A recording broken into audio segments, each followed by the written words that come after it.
Morning. I decided I haven't done yoga with you guys in a while, with people for a while, so I was just doing it myself and I thought, why don't I just do a class? So here we go. So sit comfortably in your seated position and have your hips just slightly lifted higher than your knees for now on some kind of lift, block, blanket, anything. Feeling your seat bones grounded into whatever you are sitting on. And then really feeling the heaviness into those seat bones, sitting up tall and pushing your weight into the seat bones, feeling that heaviness so that you feel grounded. And then as you continue that grounding in your pelvis, lift up out of your spine, lifting the crown of your head towards the sky and feeling that space between your hips and your ribs growing so that each vertebrae has space in between of it, so that it's lengthened completely and there's space in between each vertebrae and you're tall. Pulling your shoulder blades back onto your back body and then inhaling deeply into this posture. 3 deep inhales, filling up your lungs, and then when you're at the top, as full as you feel you can get, suck in a little bit more oxygen, expanding your diaphragm, strengthening it. And exhale and do that 3 times and holding it for as long as you can at the third one. Sucking in that extra oxygen at the top.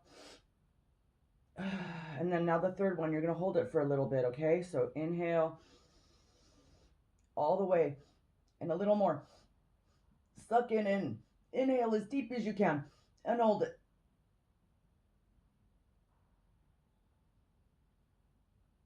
Oh, good. That's expanding your diaphragm and strengthening it so that you can oxygenate your body more and your brain will work better.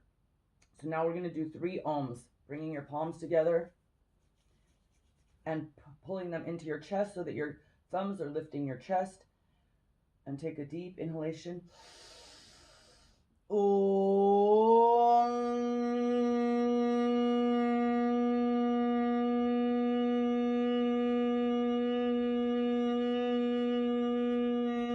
Pressing the tongue into your upper palate to decalcify your pineal and pituitary glands.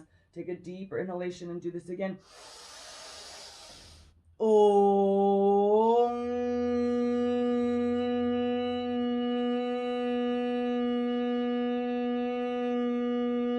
Directing that vibration right into your pituitary gland.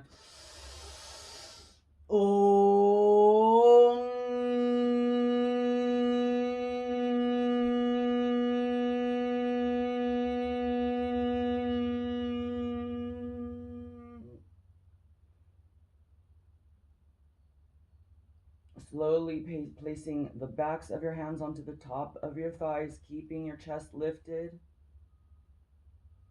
Slowly begin to open your eyes, keeping that third eye focused. This should not be your first time doing this. I've had lots of other classes where I've taught all the details on this. I'm not going into that now. So feeling your aura having been brightened and wider and stronger and extending white beyond your 3 feet, that you have a natural energetic force around you at 3 feet. We've already scientifically proven that. It just gets bigger and stronger as you do this. So now coming onto your hands and knees. Your hands are strong on the surface. Your knees are directly under your hips. And your hands like you're holding a basketball. Someone could come along and lift your finger and it would flat back down because it's so strong. Your strength is in your hands so that you're not dumping your weight into your wrist. Inhale, lift your head and bow your chest towards the surface that you're sitting on or laying on or whatever this is. Over. Lifting opposite up. Do this continually. At your own pace, inhaling with your motion and exhaling with the other.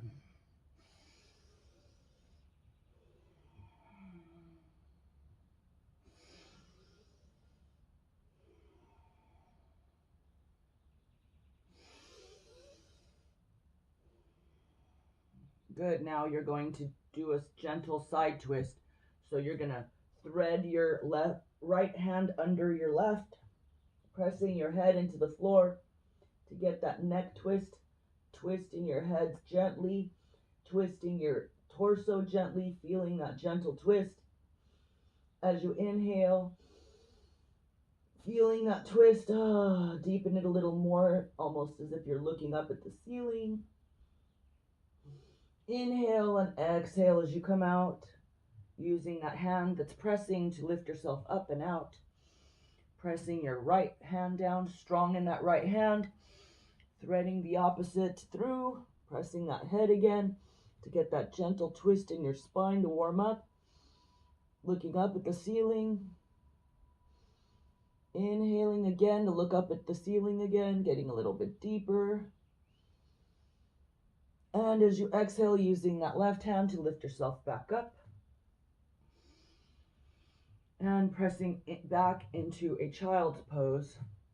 And tenting your fingers so that you feel the shoulder blades on your back body.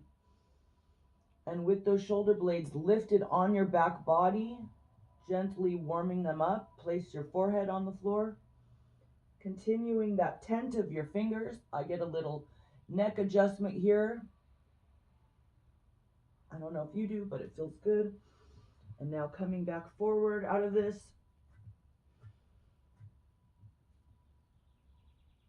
Let's do a gentle low lunge, just the beginning phase of it to warm up. And feeling that gentle opening of the hip flexor on the opposite side. Now let's do the opposite. Just a gentle warm up of that hip flexor and your legs. Wake them up a little bit. And back. Now we're going to do the full pose. This is called kneeling lunge. So you want your foot so that your knee is going beyond. This is the one pose you can do that so you get a deep stretch in your calf. Inhale, lifting up out of it. Now you feel some strength in your legs, lifting your arms, taking a deep inhalation, cactus your arms so you feel your shoulder blades warming up on your back body. Doing gentle shoulder circles here and bringing your hands down, stepping back to bring your opposite leg forward. And letting yourself set up here for a second. Again, feeling that knee beyond so you get that calf opening. Inhaling as you come up into the pose, feeling that strength in your legs. Cactus your arms, feeling your shoulders warm up and the shoulder blades on your back body. Taking a deep breath, lifting your chest. And bringing your hands back down to the floor. Now we're going to go into our first downward facing dog. So step your legs back.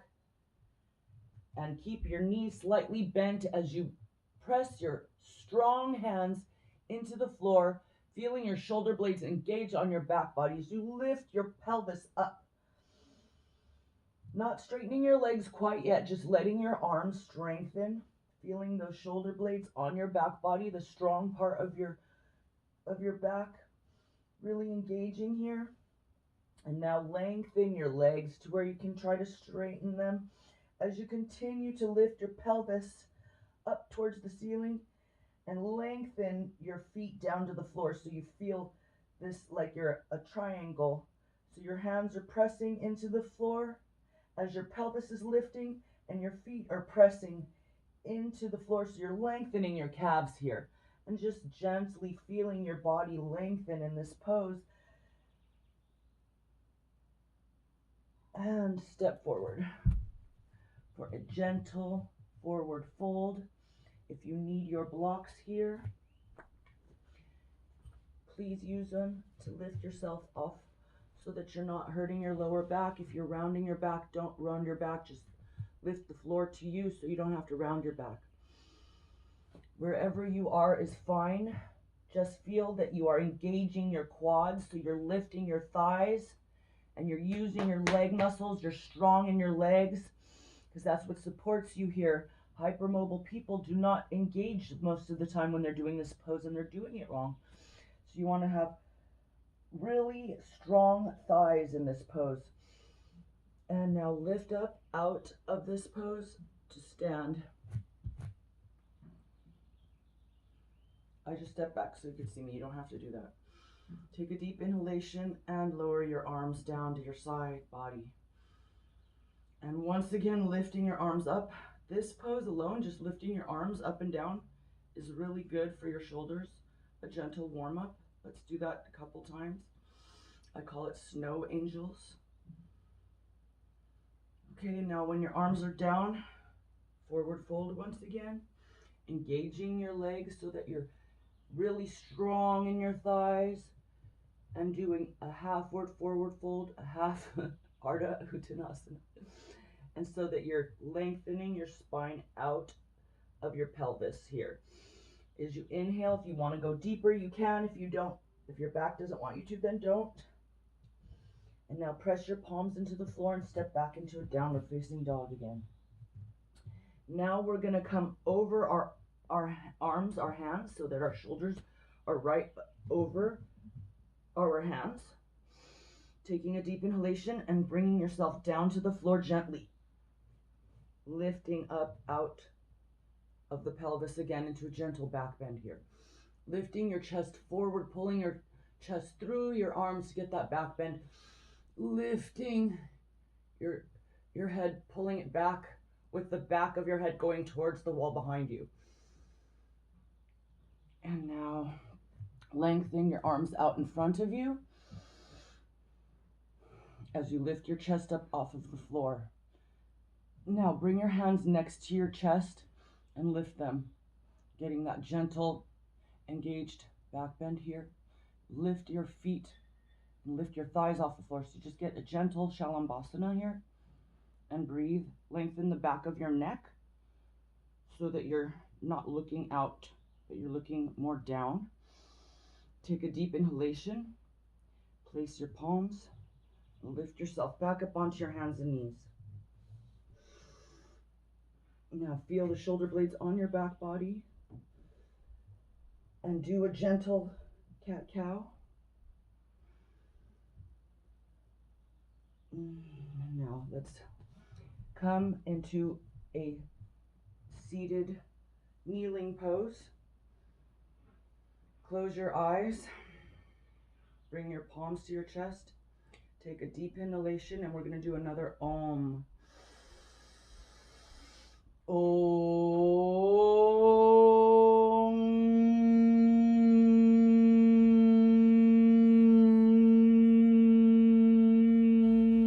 With the option to turn it into an Ong if you want. Remember, the Ong is where you press your tongue on the upper palate and it opens up your pineal and pituitary glands, decalcifying them, making you more intuitive. So bring your arms behind you, interlacing your fingers behind you, pulling your shoulders back, trying to bring your palms together so that you really get that chest opening. With an inhalation, pull the back of your head back so that you're not straining your neck in any way. And feel the shoulders pulling back so that you're opening your chest. This is a really good pose for you to do any time of the day where you feel like you're doing this too much, because this is disengaging your shoulders out of the sockets, and that's where shoulder injuries occur, especially when you're using weightlifting things. So anytime you feel any kind of shoulder pain, just do this. It's really good for you. Do that throughout the day. Get used to pulling your shoulders back so that you're engaging the shoulder blades and using those strong muscles to prevent shoulder injuries. And that is all for today. I hope you enjoyed this quick little yoga class. Thank you for joining me.